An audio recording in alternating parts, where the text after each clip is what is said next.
Good morning. Today we will be covering Chapter 1, Section 2, which is over linear and rational equations. So first, let's talk about and give an example of what a linear equation is. So a linear equation in one variable is going to look like this. ax plus b equals 0, with a and b as real numbers, and a does not equal 0. Because if a equals 0, then we would just have b equal to 0, and that's not really an equation at all. So, or at least it's not one in one variable. So what do these look like? Well, here's an example. We have 4x plus 12 equals 0. Our a in that case was 4. We have our x, which is our variable, and then our b would be 12. So that's just an example of an equation in one variable. I'm going to shift down just a little bit so you can see this whole board. So when we solve linear equations, we are looking for all of the solutions or roots that make a statement true. So one way that we will do that is we will test given solutions into a given equation to see if they are true or not. So this one says test each solution. So we're using the same equation that we had just a second ago of 4x plus 12 equals 0.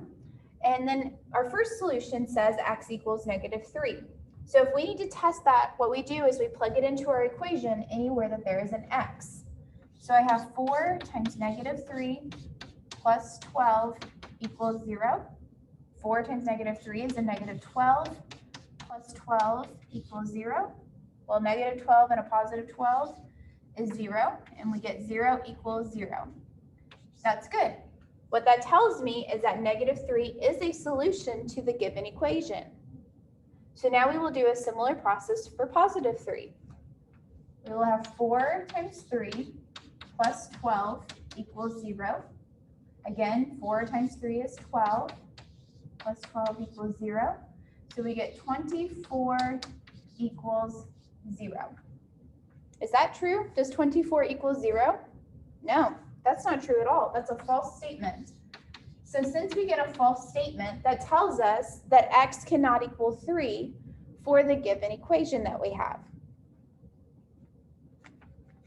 So as long as you get 0 equals 0 or a true statement at the very bottom, then that tells you it is a solution. If at any point you get a false statement, then you know that that's not a solution to that given equation. Okay. There you go. You can see 2 boards for this one. The set of all solutions is called the equation solution set. So for the equation that we've been talking about this entire time, this 4x plus 12, our solution set is simply -3. That is the only solution for, or the only value of x that we can plug in that is going to make this statement true. Now, when you are listing a set, you are going to put it inside your curly brackets. So we have curly brackets, -3. Anything that was inside of our curly brackets is part of our solution set, but in this case, we only have one solution. Now, equivalent solutions over here, or equivalent equations, all have the same solution set. So I've given 4 equations. We have 4x plus 12, that's the equation we've been playing with, equals 0. Then we have the equation x equals -3, the equation of 4x equals -12, and the equation of -6x equals 18. All of those are going to have a solution set of -3. And since they all have the same solution set, we would call them equivalent equations. Doesn't mean they're the same equation, but it means they're equivalent because their solution sets are the same. Okay. The next board has a lot of notes, and hopefully they are all or most just review notes. Sit you down there.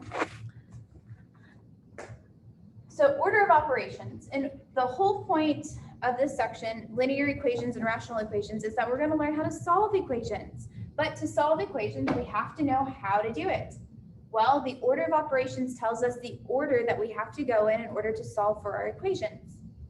So the first one is PEMDAS. PINDOS, or you may have heard it as please excuse my dear Aunt Sally, or there's a whole bunch of other acronym words that go with it. But it breaks down to this. You're going to tackle your parentheses and exponents first, then your multiplication and division, and then your addition and subtraction. That's as you're reading an equation from left to right. Now, they kind of go in pairs. So parentheses and exponents go together. Multiplication and division go together, and addition and subtraction go together. That means if you are reading an equation from left to right and you hit exponents before you hit parentheses, that's okay. You're going to reduce down your exponents and then go ahead and tackle your parentheses. It's whatever order you're going to hit it, reading from left to right in these little paired groups. Another thing that you're going to need to use in order to simplify your problems so you can solve them is something called the distributive property. The distributive property looks like this. It's where you have a number, A, or maybe a variable, outside of a parenthesis where you have x plus y, something else inside of it. Those two things inside the parenthesis are two things that cannot be combined together. So they are either like a number and an exponent or two different exponents. You just can't combine them. And when you use the distributive property, what you're doing is you're taking whatever is out in front, that A, and you're distributing it into everything that's inside your parentheses. So the A is multiplying against the X and the A is multiplying against the Y. And that process is called the distributive property. And that is how we will utilize it as we move forward in this course. Okay. So let's figure out how in the world to solve linear equations.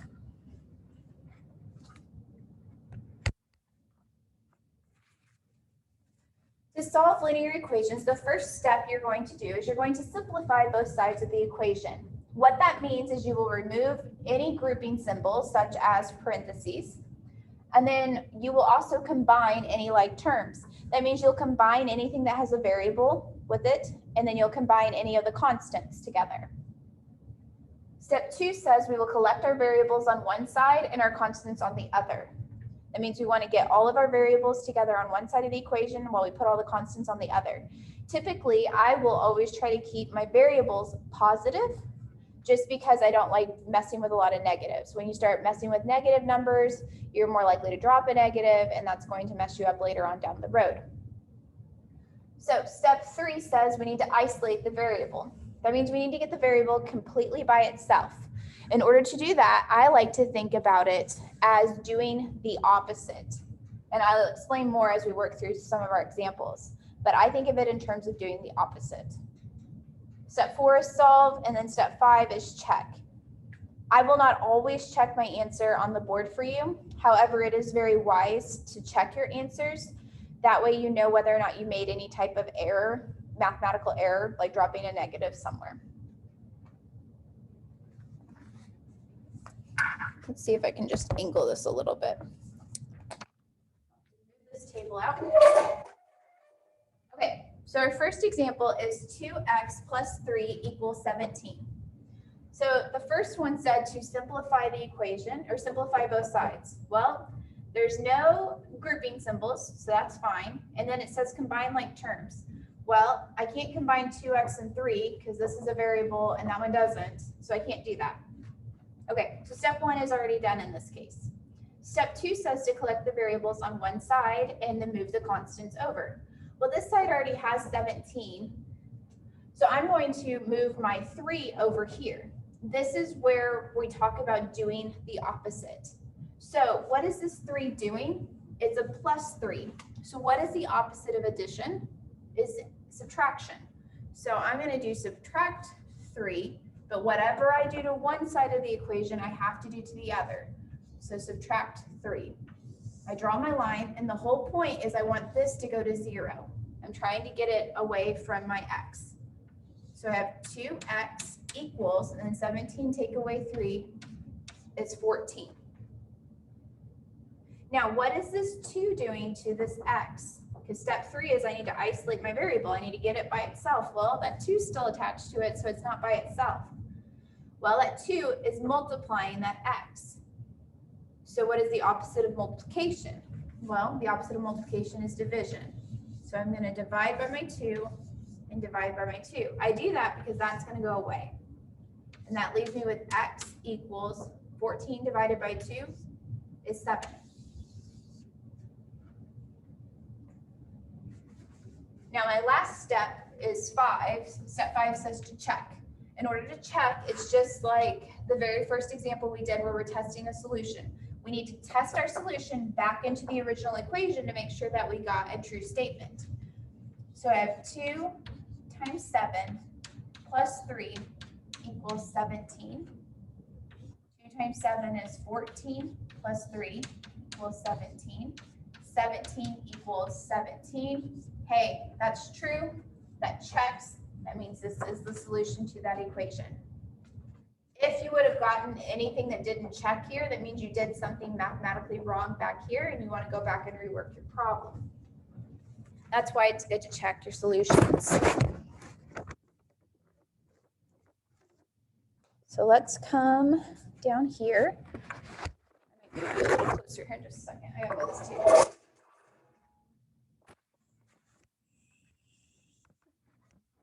Another equation. 2 times x minus 3 minus 17 equals 13 minus 3 times x plus 2. So this is an equation where we will utilize the distributive property in order to distribute in our 2 to everything in this parenthesis, and in order to distribute in this negative 3 to everything in this parenthesis. So that is our first step. We have to distribute in. So 2 times x will give me 2x. 2 times negative 3 will give me a negative 6. So I distributed my 2 in. Then I have minus 17 equals 13, and then I'll do the same process over here with the negative 3. Negative 3 times x will give me negative 3x. Negative 3 times a positive 2 will give me a negative 6. Now I'm going to combine my like terms on each side of my equation. So there's nothing on this left side to combine with my 2x, but I can combine my negative 6 and my negative 17 to be a negative 23. Equals, same thing over here. I can't really combine anything with my 3x, my negative 3x, but I can do 13 take away 6, which is 7. Now I need to get all of my variables on one side and I need to get all of my constants on the other side. So like I said, I like to keep my variables positive. So I'm going to add my 3x over to the left side because it's subtracting on my right side. So I have to add it to get it to move over. And then I'm going to, this is a minus 23. So I'm going to add 23 so that I can get it over to the other side. Again, that's going to make my negative 23 and my positive 23 go away, my negative 3x and my positive 3x go away. So I'm left with 5x on the left-hand side and a 30 on the right-hand side. We're still trying to isolate our variable. Well, that 5 is multiplying. The opposite of multiplication is division. Divide both sides by 5. I get x equals 6.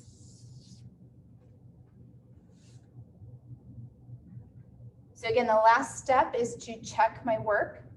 So I'm going to come over here in this little section and check my work. I'll make a bubble. I have 2 times 6 minus 3 minus 17 equals 13, excuse me, minus 3 times 6 plus 2. 2 times 3 minus 17 equals 13 minus 3 times 8. 2 times 3 is 6 minus 17 equals 13 minus 3 times 8 is 24. 6 take away 17 is going to be a negative 11. 13 minus 24 will also be a negative 11. We get a true statement. That means that x does equal 6 for this example.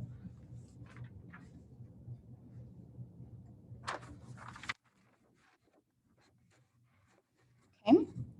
One other thing I want you to remember is this little table right here. This little table says that when we multiply a positive number by a positive number, we get a positive number. If we multiply a negative number times a negative number, we get a positive number. If we multiply a positive number by a negative number, we get a negative number. So if the two numbers or the two variables or the two expressions that we are multiplying have the same, if they're both positive or if they're both negative, then we're going to get a positive solution. If they are opposites, whereas one is positive and one is negative, then we will always get a negative solution for that. So that's just something to remember and to note as we move forward. Because if not, what's going to happen is when you're distributing or you're multiplying or you're dividing, you're going to lose your negatives, and that's going to give you the wrong solution. Okay.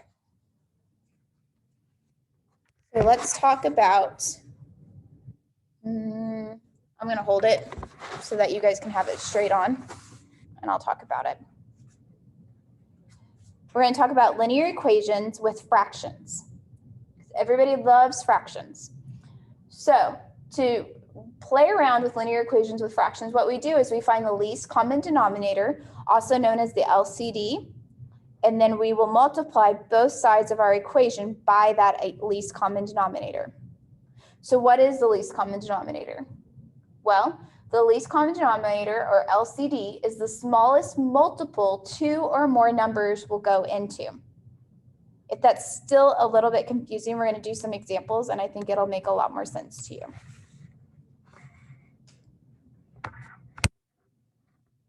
So here's our first two examples, but we'll just focus on this first one.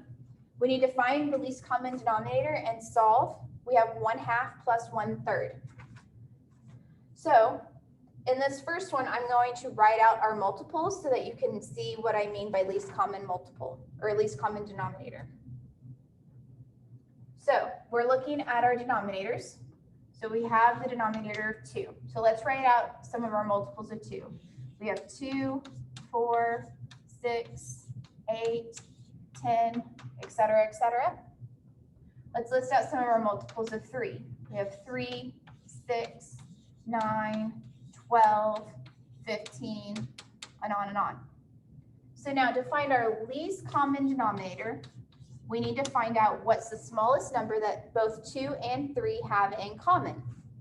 Well, if we're looking, we have 6 here and a 6 here, so I think our least common denominator is going to be a 6. So what do we do with that? Well, we multiply everything by 6 in order to get rid of our fractions. So 6 times 1/2 will be 6 over 2. Remember, when you're multiplying by fractions, you just multiply the tops and you leave the bottoms alone. Plus 6 over 3. And you might be like, well, that didn't really help us. But it did, because these are not reduced. 6 over 2, what's 6 divided by 2? We get 3. And what's 6 divided by 3? We get 2. And that equals 5.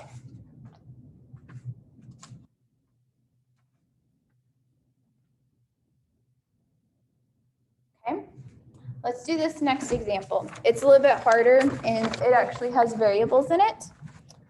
So it is a much better one to practice with. That first one's really good just to kind of understand what least common denominator or the LCD does. So for this equation, we have x plus 2 over 4 minus x minus 1 over 3 equals 2. So we need to find the least common denominator between 4 and 3. Again, we can list out the multiples of 3 and the multiples of 4 and find the least common one. Another way to do it is you can simply multiply your denominators, and that'll give you a common denominator. It might not always be the least common denominator, but you will always get a common denominator. So 4 times 3 is 12. So we're going to use our LCD of 12 in this case. So what do? Well, just like the first one, we're going to multiply everything by 12. So we multiply everything on this left-hand side by 12. And we're also going to multiply 2 by 12, because whatever we do to one side, we have to do to the other to make it fair. Okay, so that means I have 12 times x plus 2 over 4 minus 12 times x minus 1 over 3 equals 24. Now I look and say, can I reduce? Does 12, is that divisible by, divisible by 4? Yes. And that gives me 3 times x plus 2 minus, is 12 divisible by 3? Yes. 4 times x minus 1 equals 24. Again, I'm going to use my distributive property here to distribute in my 3 to the x plus the 2. So that will give me 3x plus 6. And then I will do the same thing, use the distributive property to bring in my negative 4 to my x times my negative 1. So negative 4 times x will be negative 4x. This is where you have to remember a negative 4 times a negative 1 is going to give me a positive 4. They're both negatives, so when you multiply them, they become a positive. Equals 24. I'm going to combine my like terms over here. I have a 3x minus a 4x. It gives me a negative x. 6 plus 4 is a positive 10 equals 24. Think about doing the opposites in order to isolate my variable. So I'm going to subtract 10 to get it moved over. Negative x equals 14. Now, this is a negative x. So what does that mean? That's the same thing as saying negative 1 times x equals 14. We just don't write the 1. It's just understood that it's there if we have the negative. So what do? Well, we can divide both sides by negative 1. So we get x equals a negative 14.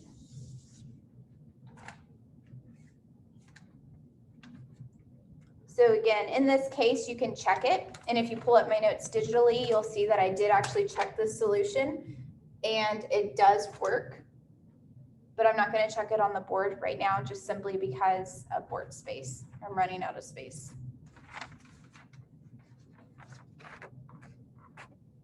So we're going to move on and talk about rational equations. Sorry, I know it's wobbly. So what in the world is a rational equation? Where's my notes? Linear equations? Factoring? Oh, I set my notes down, sorry. I mean, I can read from the board, but.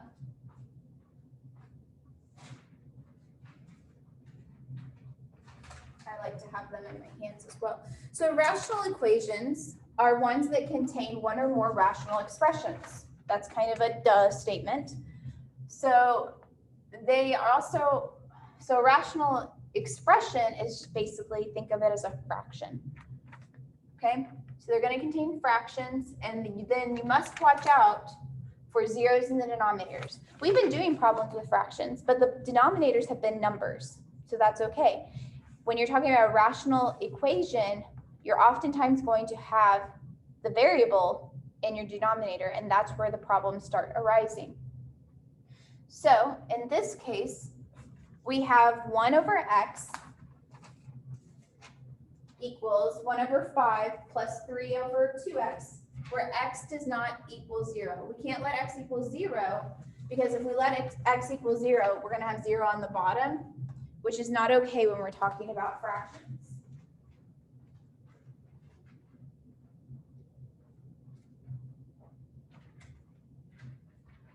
Sorry, I had to go get an eraser, so I'm going to have to erase after this problem. Okay, so the first step, just like we were doing over here with fractions, we have to come and find a least common denominator. But here's the deal. Our denominator has a variable in it. So how in the world do we find a least common denominator when there's a variable? Like I've said, a lot of times you can multiply the bottoms, but you also want to ask, do your denominators have anything in common? Well, this one has an x and that one has a 2x. Okay, so that's pretty good. So if they have something in common, just multiply the ones that don't. So least common denominator for this case would be 5 times 2x, which equals 10x. If we multiply everything by 10x, we're going to be able to get rid of our denominators because they're going to simplify out. Okay, so I'm going to take 10x times 1 over x equals 10x times 1 over 5 plus 10x times 3 over 2x. Okay, so I'm going to look, is there anything here that I can simplify out? Anything that's in common with the top and the bottom? Yeah, there's going to be 2 x's. So that's going to leave me with just 10. Same thing here. Is there anything on top that's similar to on bottom that I can reduce out? Well, 5 goes into 10 2 times. So that's going to leave me with 2x. Same thing for the last one. They both have an x. And then 2 goes into 10 5 times. That's going to leave me with nothing on bottom or a 1 on bottom. And then we have 5 times 3, which is 15.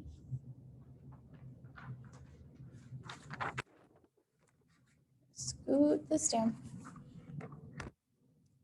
Have a more general equation that we've been used to seeing.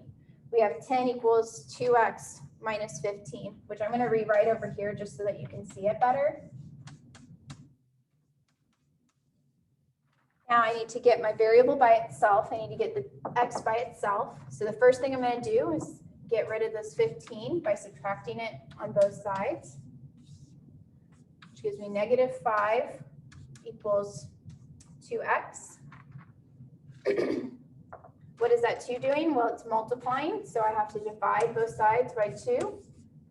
Negative 5 over 2 equals x. Here is my word of caution. Leave everything in fraction form, even if it's an improper fraction like this, where there's a larger number on top than there is on bottom, unless it specifies that it wants a decimal representation. Decimals are not nice. We don't like decimals.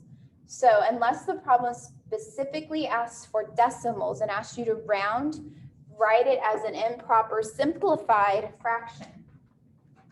You definitely want it simplified. Okay, we're going to do another one. We're going to do another rational one like this. Because I know thinking about the least common denominators and multiplying by them can be kind of a tricky thing. So we'll do another example. Let's do x over x minus 3 equals 3 over x minus 3 plus 9. Okay, so the first thing I want to say on this, oh, I'm sorry, I'm sitting right in front of the problem. The first thing I want to say is, where is our problem point? Like, what is the bottom? Like, what can the bottom not equal? Well, to answer that, we need to say, what can we plug into the denominator that's going to give us 0? In this case, if we plug in a 3, then our denominator is going to be 0, and that's a problem. So we need to specify at the very beginning that x cannot equal 3. A lot of times your problems will go ahead and give that to you, but if they do not give that to you, then you need to figure it out for yourself at the very beginning, okay? So now, here's another special note. You'll notice that we have 2 fractions that have the same denominator, and then we have a whole number. If you write a whole number as a fraction, the bottom or the denominator will always be 1. So we could rewrite 9 as 9 over 1 if we wanted to have it as a fraction. That is always the case with a whole number. Or, I mean, a variable, it could be, that could have been x, and we could still stick it over 1, because anything divided by 1 is itself, so it's okay to stick a 1 under it. So then what is going to be our least common denominator? Well, those have the same denominator, so we just need to get this one to have the x minus 3 denominator. So that means I don't have to do anything with these first two. I'll just have x over x minus 3 equals 3 over x minus 3 plus, and then I'll have 9 over x minus, or times x minus 3 over x minus 3. Because whatever you do to the top, you have to do to the bottom. Oh, I'm so sorry. I mean, that's how you would do it, but we're gonna rewind that just a second. Sorry. It's easier if we multiply everything by the x minus 3, that way it all goes away. That's what we've been doing, and for some reason, I didn't think to do that and just brain fog there for a second. All the other examples, we multiplied by the least common denominator to get rid of our fractions so that we just have a nice equation. So that's what we're gonna do again. So we'll have x minus 3 times x over x minus 3 equals x minus 3 times 3 over x minus 3 plus 9 over x minus 3. Okay, x minus 3, I took it, multiplied by everything there. What that does is that allows our fractions to go away. So then we have just x equals 3 plus, and then I have 9 times x minus 3. I'm going to use our distributive property to distribute our 9 into our x and into our negative 3. So that'll be plus 9x minus 27. Now I want to get my my variables on one side and my constants on the other side. So what I'm going to do first, 3 take away 27 will give me a minus 24. And like I said, I typically like to have positive variables, but you don't have to. So I'll show you, this is one of those times you don't have to do it. Since we already have a variable on this left side, and that's all that's over there, I will subtract over my 9x. So 1 take away 9 is a negative 8x equals a negative 24. That negative 8 is multiplying, so I'm going to divide both sides by negative 8, and I get x equals 3 as a solution. But this is a problem. Why is this a problem? If I say x equals 3, what did I determine at the very beginning of our problem?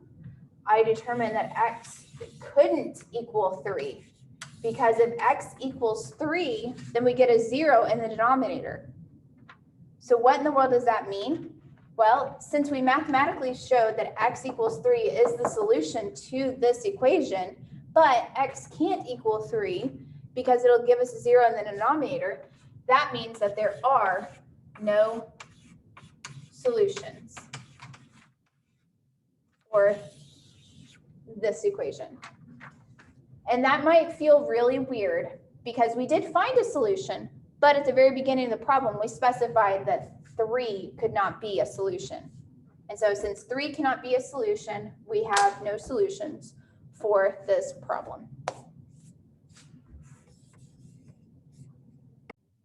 Okay, so now I'm going to talk about factoring trinomials. This doesn't actually have a big section in 1.2, but we do need it in order to solve some of our problems here in a little bit. So I wanted to make sure and talk about factoring. Factoring is one of those things that you get better at it the more you use it. So unfortunately, that's just how it works with factoring. So factoring trinomials. A trinomial, tri means 3, so it has 2 parts, or 3 parts. You have ax squared plus bx plus c. So the first thing that you do when you are factoring trinomials is you find the first 2 terms that have a product of ax squared. Because what we're doing is we're taking this ax squared plus bx plus c, and we're trying to break it up into 2 parentheses that multiplied together will give us this as the answer. So you want to look at the first terms and think about what times what is going to give me my ax squared. These notes right here are in generic terms. We're going to do an example. Excuse me. We'll do an example with actual numbers, and it makes more sense with numbers than it does with the general terms. But I wanted to give you the general terms as well. So you find your first, The next thing you do is you find your two last terms that have a product of C. C is a constant. It doesn't have any variables in it.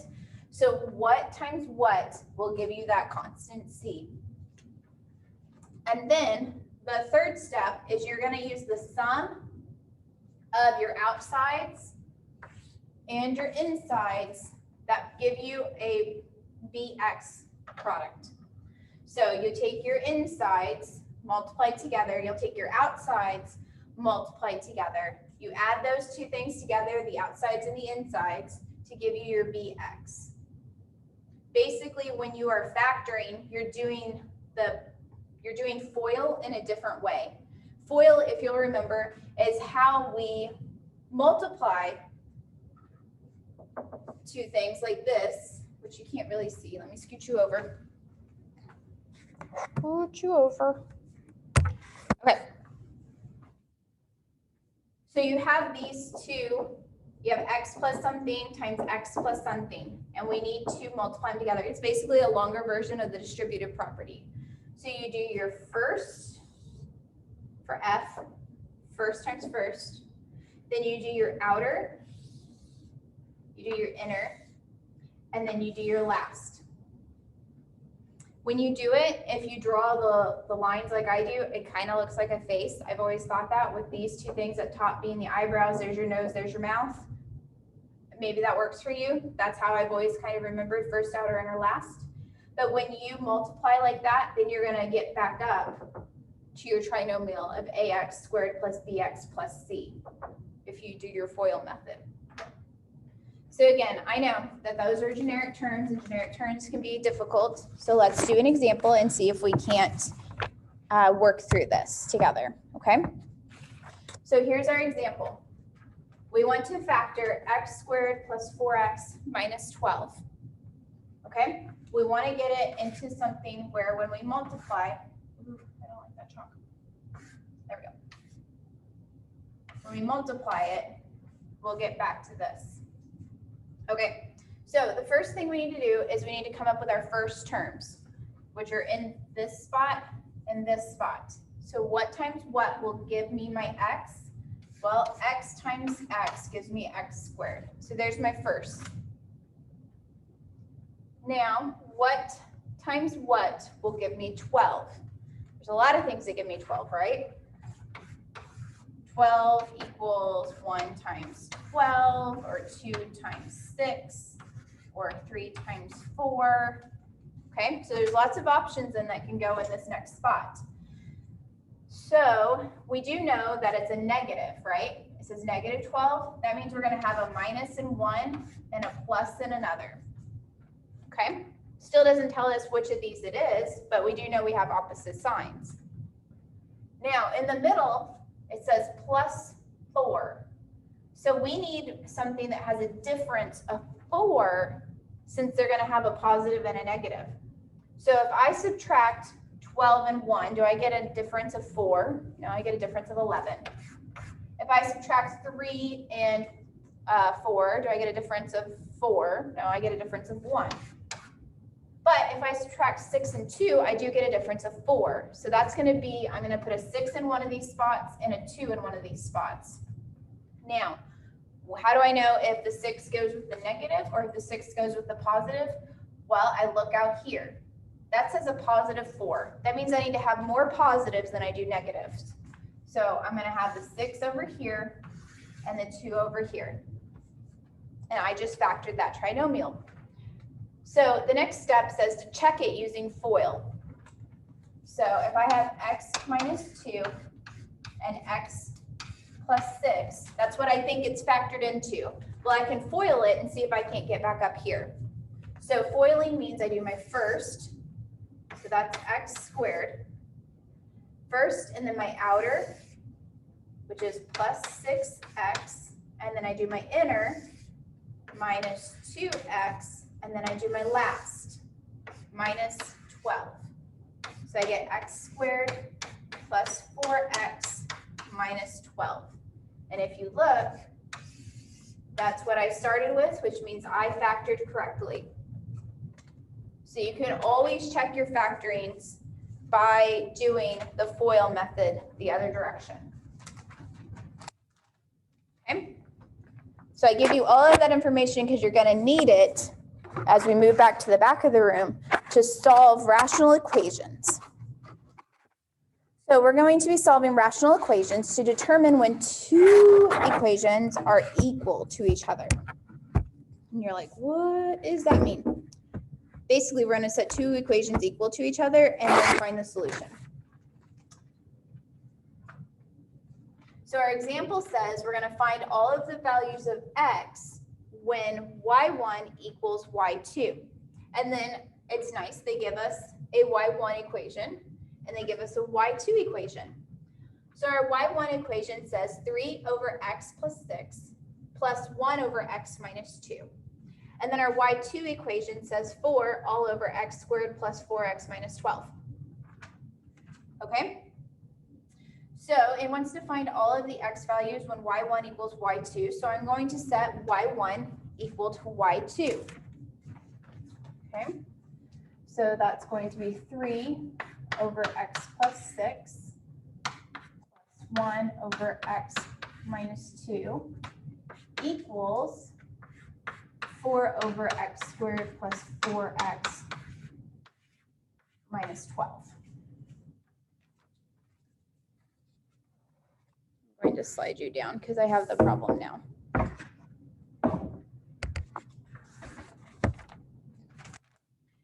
Okay. So this is where we find the least common denominator in order to multiply everything by it to get rid of stuff. But here's the first thing we need to think about. Can we factor this bottom, this trinomial up so to make it a little bit easier? And the answer is yes, because this is actually the one that we just factored at the front of the room. So we have 3 over x plus 6 plus 1 over x minus 2.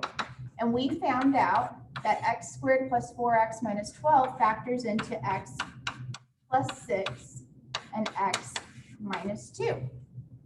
That's great for us because on this side, our denominators are x plus 6 and x minus 2. So if we multiply everything by x plus 6, x minus 2, we will get rid of all of our denominators and it will all go away. Okay? So that is a really good thing. So I'm going to have x plus 6, x minus 2 times 3 all over x plus 6. I'm going to have x plus 6, x minus 2 times 1, which means it's just that, all over x minus 2. I'm going to have x plus 6, x minus 2 all over 4, or times 4 all over x plus 6, x minus 2.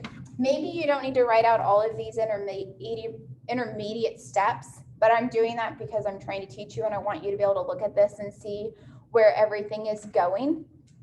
So I have an x plus 6 on top and an x plus 6 on bottom. That means I'm just left with 3 times x minus 2. So I am going to go ahead and distribute that as I come down. So 3 times x is 3x. 3 times negative 2 is a minus 6. But notice I don't have a fraction anymore. I was able to get rid of my bottom.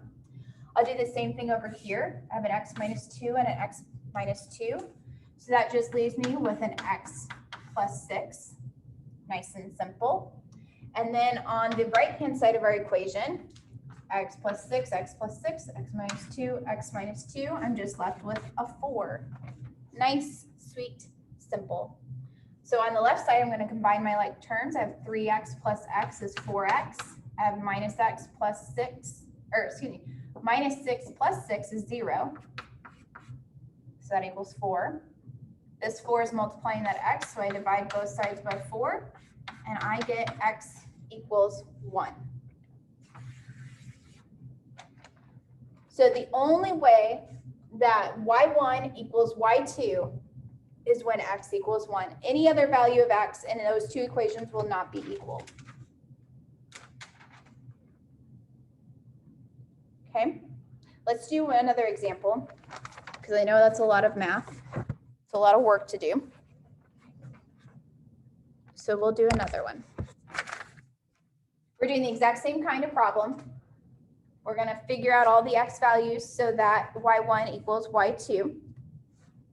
And our y1 is 1 over x plus 4 plus 1 over x minus 4. And our y2 is 22 over x squared minus 16.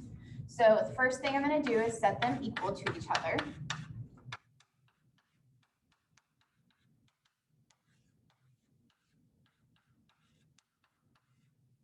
Okay, so in the first one, we had a trinomial, and we'd already factored it. That was one of our examples. And so we knew what to multiply it by. Well, this time we have x plus 4, x minus 4, and then x squared minus 16. So none of those are trinomials. However, we do have something that's called a difference of squares. So a difference of squares is where you have something squared minus something else squared. If you didn't recognize that, here's something I would tell you to try. If you have an equation that looks like this, and you have something squared minus just a constant, I would try multiplying your other two denominators to see if maybe you don't get this other denominator. Because remember, we're trying to get rid of them. We're trying to get rid of our denominators by finding the least common denominator. So I'm going to do that over here to the side a little bit. I'll do it over here to the side a little bit, and I'll erase it if I need more space. I have x plus 4 and x minus 4. So if we do our first, that gives us x squared. If we do our outer, that gives us minus 4x. If we do our inner, that gives us a plus 4x. And if we do our last, that gives us a minus 16. So that gives me x squared. I have a minus 4x and a plus 4x, so those are going to go to 0. So I just have minus 16. That's what a difference of squares means. A difference of squares means you can factor that immediately by having x and then you take the square root of this number, whatever this perfect square is, and that becomes your last, and then you put a positive in one and a negative in the other. So again, this is really, really nice because it's really easy to come up with the common denominator on the bottom because we're just going to multiply everything by x plus 4, x minus 4. And that's going to eliminate all of our denominators. I'm going to erase this. And I'm going to show all the intermediates. So I have x plus 4, x minus 4 times 1 over the x plus 4. And then I have x plus 4, x minus 4 times the 1 over x minus 4. And then I have x plus 4, x minus 4 all over 22. And then I am going to go ahead and let's expand that out a little bit where it's the x plus 4, x minus 4. That way you can just see where everything's going to eliminate. Okay, so this first one, I have an x plus 4 on bottom and x plus 4 on top. So I'm left with just an x minus 4. The second one, I'm going to eliminate my x's minus 4s. So I'm just left with an x plus 4. And then over here on the right-hand side, all of that goes away to where I'm just left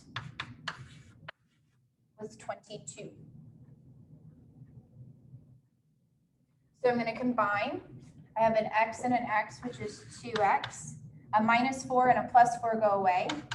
So I have 2x equals 22, which I'll write over here so you can see it better. That 2 is multiplying that x, so I'm going to divide to get it away. And I get x equals 11.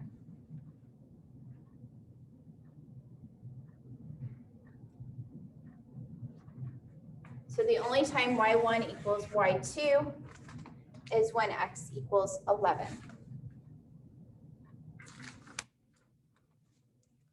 Let's move on to the last little bit of our notes for section 1.2.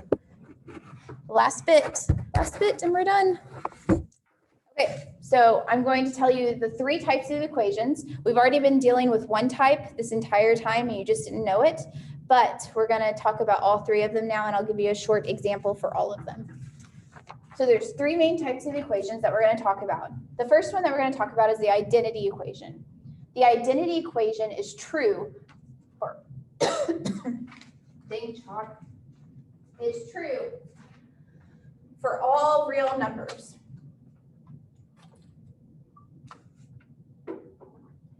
That means for an identity equation, it doesn't matter what value of x you plug in, you're gonna get a true solution. So here's an example of an identity equation. We have 2 times x plus 2 plus 2x equals 4 times x plus 1. So I'm going to simplify this out to show you how we know that this is an identity equation.